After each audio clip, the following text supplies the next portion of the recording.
नमस्कार माझ्या मित्रमैत्रिणींनो, आज आपण बटाट्याची चटणी म्हणजेच पिवळ्या बटाट्याची भाजी कशी करायची, अगदी रेस्टॉरंट स्टाईल कशी करायची हे आज इथे पाहणार आहोत। रेस्टॉरंटमध्ये असा कोणता जिन्नस वापरला जातो ज्यामुळे या भाजीची चव अगदी बदलून जाते।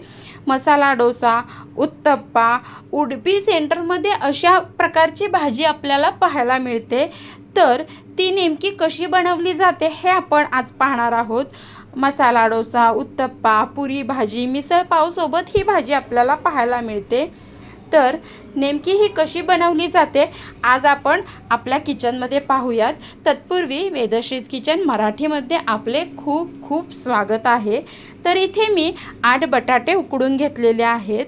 मध्यम आकाराचे असे हे बटाटे मी घेतले होते।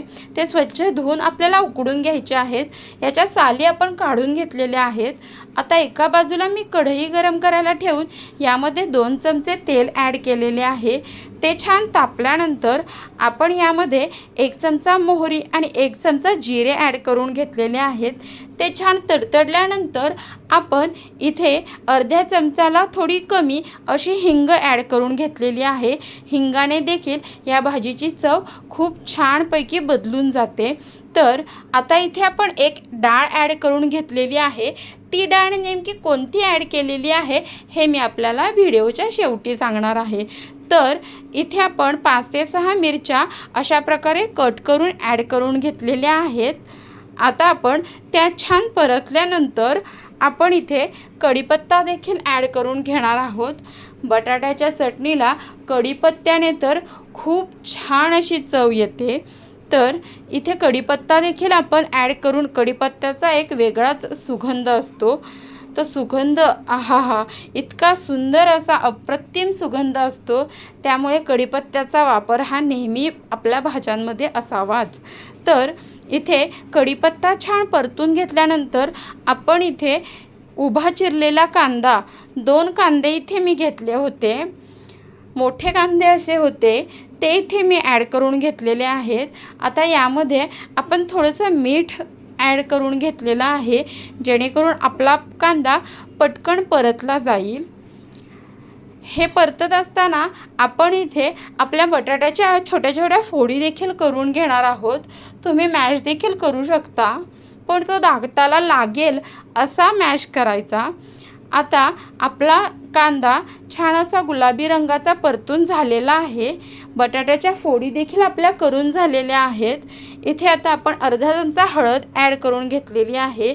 ही हळद यामध्ये एकत्रित करून घ्यायची आहे। ही हळद छान एकत्रित झाल्यानंतर आपण यामध्ये बटाट्याच्या फोडी ॲड करून घेणार आहोत। छान अशी हळद आपली एकजीव झालेली आहे। आता इथे आपण बटाटा ॲड करून घेतलेला आहे। यामध्ये आता आपण चवीपुरते मीठ देखील ॲड करून घेणार आहोत। चवीपुरते मीठ देखील ॲड केलेले आहे।